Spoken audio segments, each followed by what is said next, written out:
नमस्कार प्रेक्षकांनो, आजच्या एपिसोडमध्ये इथे आता पार्थ काव्यावरती खूपच जास्त चिडलेला असतो. कारण काव्य त्याच्याजवळ खोटं बोललेली असते. ही गोष्ट त्याला अजिबात सहन झालेली नसते. त्याच्यामुळे तो आता तिच्याजवळ अजिबात बोलत नाही. तेव्हा काव्या स्वतःहून त्याच्या गाडीमध्ये येऊन बसते.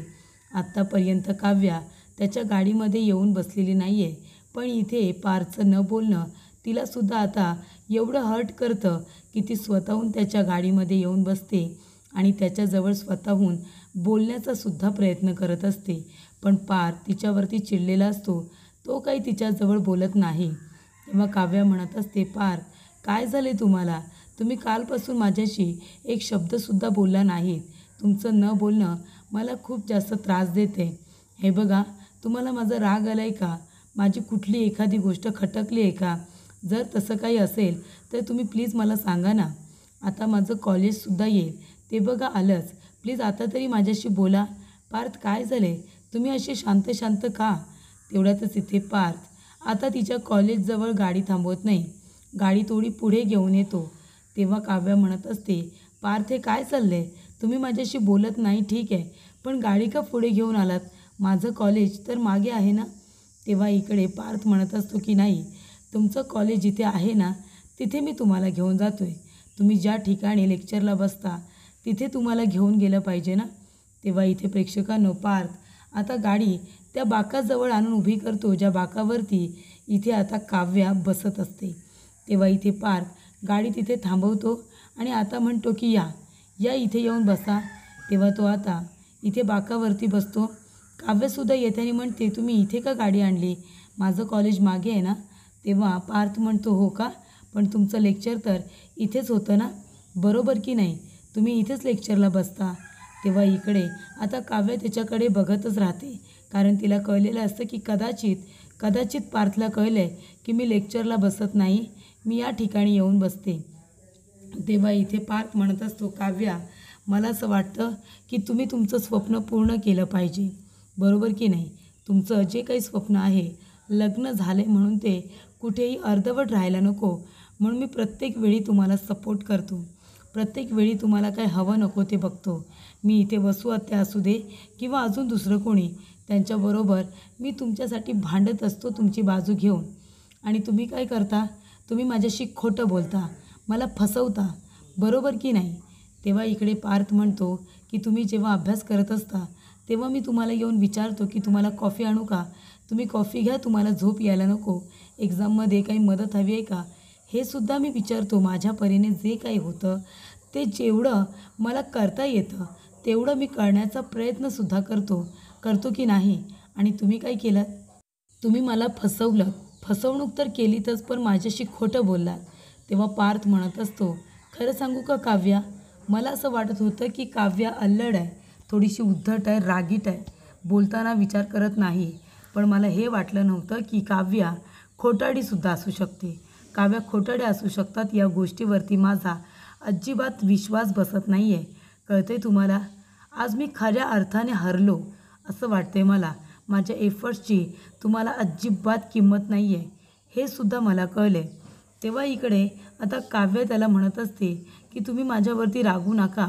काय झाले ते तरी सांगा ना. तेव्हा इथे पार्थ म्हणतो, काय सांगू तुम्हाला? काय ऐकायचं काय आहे तुम्हाला? आज मी खऱ्या अर्थाने हरलो आहे त्याचं कारण तुम्हाला ऐकायचं आहे ना.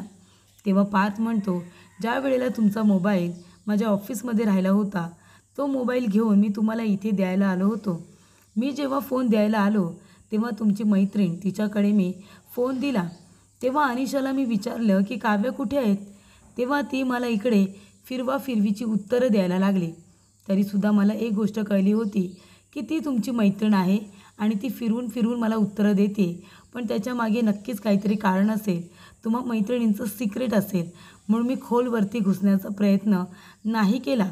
पण ज्या वेळेला एक गोष्ट मला कळली की तुम्ही मला फसवताय, नक्कीच या गोष्टीचा काहीतरी विचार करायला हवा. तेव्हा मी पुढे येऊन बघितलं, तेव्हा माझी गाडी तिथे उभी होती.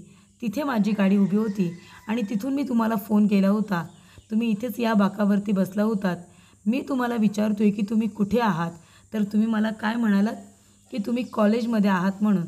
आणि तुम्ही तर लेक्चरमध्ये नव्हतातच. तुम्ही इथे बसला होतात आणि मी तिथून तुमच्याबरोबर बोलत होतो. मी बघतोय तुम्हाला माझ्यासमोर, तुम्हाला विचारतोय, पण तुम्ही खूप सराईतपणे माझ्याशी खोटं बोललात. म्हणजे मी तुमच्यासाठी काही महत्त्वाचं नसेन, पण मी माणूस म्हणून तुमची जी काळजी घेतोय, मी जे काही प्रयत्न करतोय तुम्हाला आनंदी ठेवण्यासाठी, त्याचीसुद्धा तुम्हाला किंमत नाही आहे का? तेव्हा इथे काव्याला आता आठवतं, ती विक्रांतबरोबर म्हणजे तिच्या सासऱ्याबरोबर जेव्हा बोलते की तिच्या मैत्रिणीचा नवरा तिच्यावरती रागवलाय तर काय केलं पाहिजे. तर बाबा त्यांनी सांगितलेलं असतं की जो काही राग रुसवा आहे तो बाजूला ठेवून, इगो बाजूला ठेवून तू आता त्याला समजून घेतलं पाहिजे. त्याचे एफर्ट जे आहेत ना त्याची व्हॅल्यू केली पाहिजे, त्याच्याबरोबर व्यवस्थित प्रेमाने बोललं पाहिजे. तेव्हा इकडे आता जेव्हा पार्थ सगळी सिच्युएशन तिला सांगत असतो की कशा पद्धतीने अनिशाने सुद्धा मला थातूर मातूर उत्तरं दिली, तेव्हा काव्याला आठवतं अनिशा तिला म्हणालेली असते की आज मी तुला वाचवलं आहे. तुला माहिती आहे मी तुझ्या नवऱ्याला सांगितलं आहे की तू लेक्चरमध्येच आहेस, सकाळपासून तू लेक्चरमध्ये आहेस असं मी सांगितलं आहे. आणि हे प्रेक्षकांनो अनिशासुद्धा खोटंच बोललेली असते आणि ही गोष्ट आता पार्थला कळल्यामुळे पार्थला ती गोष्ट हर्ट झालेली असते. तो म्हणतो तुम्ही माझ्याशी नीट बोलू नका, माझ्यावरती रागवा, उद्धट बोला, पण खोटं बोलू नका. मला खोटं बोलणाऱ्यांचा खूप जास्त राग येतो आणि त्यामुळे आता तुम्हाला जे काही करायचं आहे ते करा. मला एक गोष्ट कळली की माझ्या इथे कितीही प्रयत्न केल्यामुळे तुमच्यावरती त्याचा काही परिणाम होणार नाही आहे आणि म्हणूनच मी माझे एफर्ट्स थांबवतो ना, कारण तुम्हाला त्याची अजिबातच किंमत नाही आहे. लूजर आहे मी, लूजर असं वाटतंय मला. तेव्हा इकडे काव्या म्हणते, हे बघा पार्थ, मला तुमच्याशी थोडं बोलायचं आहे. नाही तुमचं झालं असेल तर मी पण बोलते ना. तेव्हा इकडे काव्य आता पार्थला समजावून सांगण्याचा निर्णय घेते, कारण का तिला कळलेलं असतं तिच्या चुकीमुळे इथे पार्थला किती ती गोष्ट लागली आहे त्याच्या मनाला. त्याच्यामुळे तीसुद्धा शांतपणे पार्थजवळ बोलत असते. तर इकडे नंदिनीने मुकुंद काकांना फोन केलेला असतो. तेव्हा ती सांगत असते की आज रात्री पार्टीला तिला काय काय लागणार आहे त्या गोष्टीची आता ती लिस्ट करायला सांगत असते. आणि ती म्हणते अजिबात विसरायचं नाही आहे काका, या सगळ्या गोष्टी आपल्याला आता संध्याकाळी लागणार आहेत, तेव्हा तुम्ही न विसरता घेऊन या. तेव्हा इकडे आता आलेली असते मानिनी. मानिनी म्हणत असते, काय गं नंदिनी, कुणाला सांगतेस काय आणायला, जीवाला का?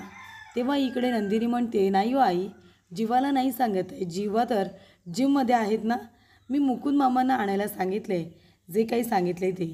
तेव्हा इकडे आता नंदिनी म्हणत असते की आई मी निघते, मलासुद्धा आता आनंद निवासमध्ये जायला उशीर होतोय. तेव्हा इकडे ती म्हणत असते मानेने, अगं नाही ते सगळं ठीक आहे, तू इकडे आता मुकुंद भाऊजींना आणायला सांगितलेस म्हणजे मला थोडं टेन्शनच आलं आहे. अगं त्यांचं म्हणजे काय, विसरायचा स्वभाव. आता तू सांगितल्याप्रमाणे सगळं आणलं म्हणजे मिळवलं. मी एकदा सांगितलं होतं की येताना तुम्ही इथे 2 किलो आता रवा आणायला सांगितला होता गोडाचा शिरा करायला, तर त्यांनी इथे 2 किलो साखरच आणली. म्हणजे काय करायचं, एक दिवशी मी त्यांना कापूर आणायला सांगितलं, त्यांनी धूप आणलं. म्हणजे आता त्यांच्या विसरण्याच्या स्वभावाचं करायचं तरी काय, गोष्टी त्यांच्या लक्षात नाही राहत गं.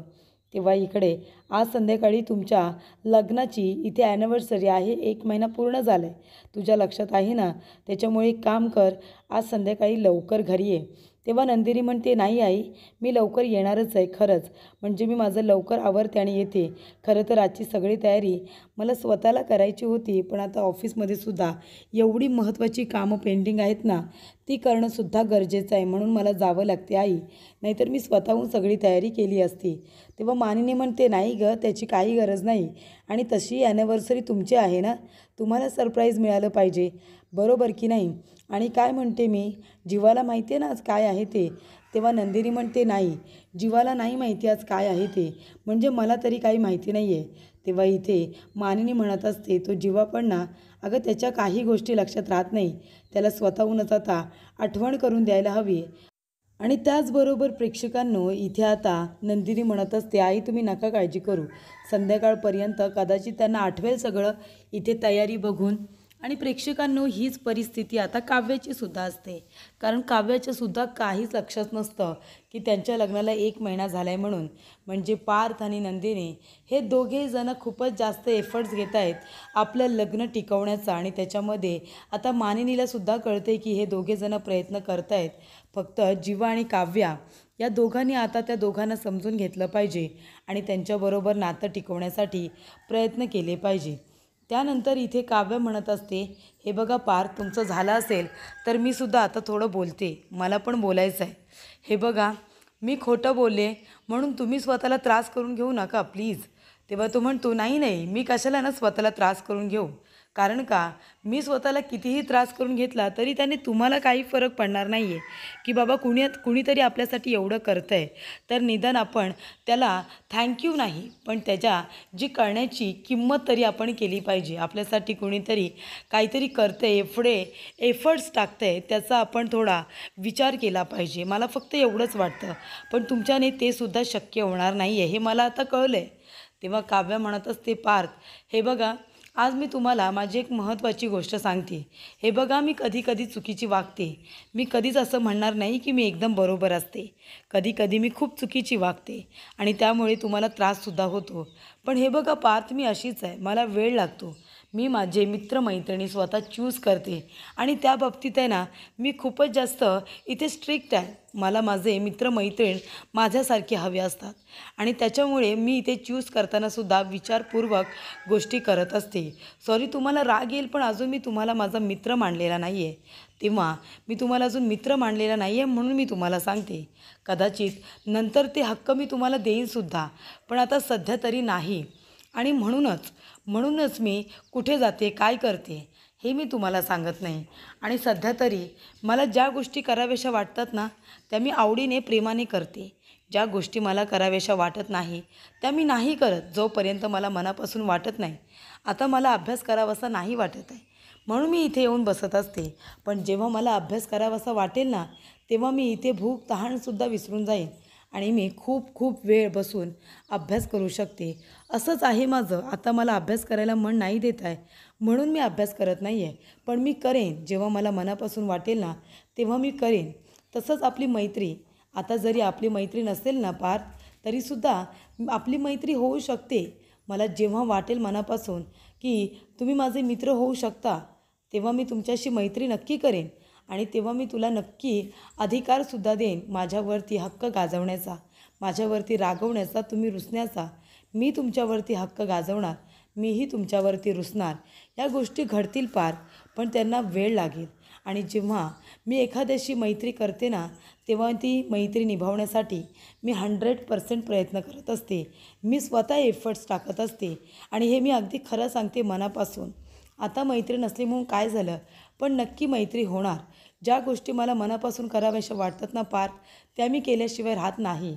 आणि तेव्हा मैत्रीमध्ये मी काय काय करते आणि काय करू शकते ना, हे सुद्धा तुम्हाला कळेल. पण आता सध्या नाही, आधी सध्या मला थोडा वेळ हवा आहे. मग एकदा का मैत्री केली ना की मग ती निभावल्याशिवाय मी राहत नाही. तेव्हा पार्थ म्हणत असतो, अच्छा, म्हणजे होप्स आहेत, तर तुम्ही माझ्याबरोबर मैत्री करू शकता, बरोबर की नाही? ठीक आहे बालिके, आता जरी तुमचा मूड नसेल, आता तुमची इच्छा नसेल तरीसुद्धा चालेल, पण मी आमचे प्रयत्न अजिबात थांबवणार नाही आहे. मी प्रयत्न करतच राहणार की तुम्ही माझ्याबरोबर लवकरात लवकर मैत्री करावी. माझा हात नेहमी तुमच्या पुढे मैत्रीसाठी हा आता उभारलेलाच आहे. त्यानंतर इकडे आता काव्यसुद्धा हसत असते. तेव्हा पार्थ म्हणत असतो की अरे वा, तुम्हीसुद्धा हसताना छानच दिसता की, हसत जा कधी कधी, नाहीतर तुम्ही तर पिसाळलेल्या मांजरीसारख्याच आहात, अंगावरतीच येता. तेव्हा इकडे काव्य म्हणते, काय काय म्हणालात पार्थ? नाही, तुम्ही जे काही असं मनातल्या मनात पुटपुटताना तुम्हाला वाटतं की तुम्हाला आवाज येत नाही म्हणून, पण मला आवाज येतो. तुम्हाला असं वाटत असेल तुम्ही हळू बोलताय, तुमचाच तुम्हाला आवाज येत नाही, पण माझ्यापर्यंत तो आवाज पोचतो. तुम्ही जर मला पिसाळलेली मांजर बोलताय ना, तर तुम्ही पण आहात ना इथे आता देशमुखांचा बोका. तुम्ही देशमुखांच्या घरातला बोकाच आहात, त्याच्यामुळे तो सुद्धा आर्किटेक्ट बोका. कळतंय का तुम्हाला? तेव्हा आर्किटेक्ट बोका असं नावसुद्धा आता काव्याने इथे पार्थला दिलेलं असतं. त्याचबरोबर प्रेक्षकांनो, तिथे जीवा आलेला असतो आणि मानिनी म्हणत असते की जीवाच्या काही लक्षात राहत नाही. तेव्हा जीवा म्हणतो, काय लक्षात नाही राहत माझ्या? तेव्हा तो आता जिमवरून आल्यानंतर इथे आता जेव्हा जीवा विचारतो की काय माझ्या लक्षात राहत नाही, तेव्हा मानिनी म्हणते, अरे काहीच नाही लक्षात राहत, आता तुला माहिती आहे का आज काय? तेव्हा जीवा म्हणतो, काय आज आहे काय, सांग ना आई. तेव्हा इथे आता मानिनी म्हणत असते, बाबा मी कशाला सांगू, तू तुझ्या बायकोला विचार ना. तेव्हा इथे जीवा तिला खुणावतो आणि म्हणतो काय आहे. तेव्हा नंदिनी म्हणत असते की आता मला नाही माहिती, तुम्ही आठवा बरं.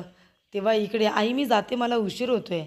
मानिनी म्हणते काय रे ए जीवा, अरे जा तिला सोडायला जा आणि आणायलासुद्धा जा ना. तू तिला सोडायला गेलास तर ती लवकर पोहोचेल. तेव्हा जीवा म्हणतो आई अगं असं काय करतेस, मी आता जिमवरून आलो आहे ना, हे काय माझी टी शर्टसुद्धा ओली आहे. मानिनी म्हणते अरे मग काय झालं, येता येता सुकेल ना, बायकोला सोडायला गेल्यावर वारा लागला की सुकेल. तेव्हा जीवा म्हणतो नाही नाही नको, अजून मी फ्रेश पण झालेलो नाही आहे, त्यांना उगाच उशीर होईल. तेव्हा मानिनी म्हणते काय गं नंदिनी, तुला उशीर होणार आहे का, तो जर चेंज करून आला तोवर तू थांबशील का. तेव्हा नंदिनी म्हणते हो ना, म्हणजे अगदीच 5 मिनटं थांबायला मला काहीच प्रॉब्लेम नाही आहे. तेव्हा इथे आता मानिनी म्हणत असते अगं नंदिनी तुला माहिती आहे का, आपला जीवा आहे ना, तो अगं वेळेचा खूप पक्का. तो बोलला आहे ना की 5 मिनटामध्ये येतो तर तू येणार. अगं पहिलं तर तो 1 मिनिटात अंघोळ करायचा, म्हणजे अंघोळ तर असं करायचं ना, मग मी त्याला टॉवेलच देणं बंद केलं. मग आता काय करतो, आता थोडा वेळ लागतो आणि एकदा तर असं बोलायला जाणार. तेव्हा जीवा म्हणतो आई अगं माझ्या अंघोळीचे किस्से तू नंदिनीला काय सांगतेस. तेव्हा मानिनी म्हणते मग काय झालं सांगितलं तर. तेव्हा इकडे नंदिनी म्हणत असते जीवा तुम्ही माझ्याबरोबर येऊ नका, तुम्हाला बदाम इथे भिजत ठेवलेत पाण्यामध्ये, ते तुम्ही खाऊन घ्या, मी जाते मला उशीर होतो आहे. तेव्हा मानिनी म्हणते जा जीवा जा, बदाम खा, बघ बदाम खाल्ल्यामुळे तरी काही आठवलं तर. त्यानंतर प्रेक्षकांनो इथे आता काव्या म्हणत असते बरं ठीक आहे, आता मला जे काही बोलायचं होतं ते बोलून झालं आहे. तुम्हाला आता ऑफिस कंपनी काही नाही आहे का, सगळं डुबवायचं आहे का तुम्हाला, आता ऑफिसला जा, मीटिंग आहे ना तुमची. तेव्हा पार्थ म्हणतो की हो मीटिंग तर माझी आहेच. तेव्हा ती म्हणते मग आता एवढे 32-35 दात दाखवून हसताय, म्हणून म्हटलं काय एवढा विचार करताय मनातल्या मनात आणि हसताय, ते आम्हाला तरी कळू दे ना. तेव्हा इकडे आता पार्थ म्हणत असतो पण तुम्ही खरंच अशी मैत्री करू शकता का, म्हणजे तुम्ही मैत्रीमध्ये अशा वागता, खरं बोलताय की खोटं. तेव्हा काव्या म्हणते ते तुम्हाला तेव्हाच कळेल जेव्हा मी तुमच्याबरोबर मैत्री करेन, पण आता सध्या तरी नाही हां, पण मी नक्की करेन ना मैत्री, तेव्हा तुम्हाला कळेल की मी मैत्रीमध्ये काय आहे ती.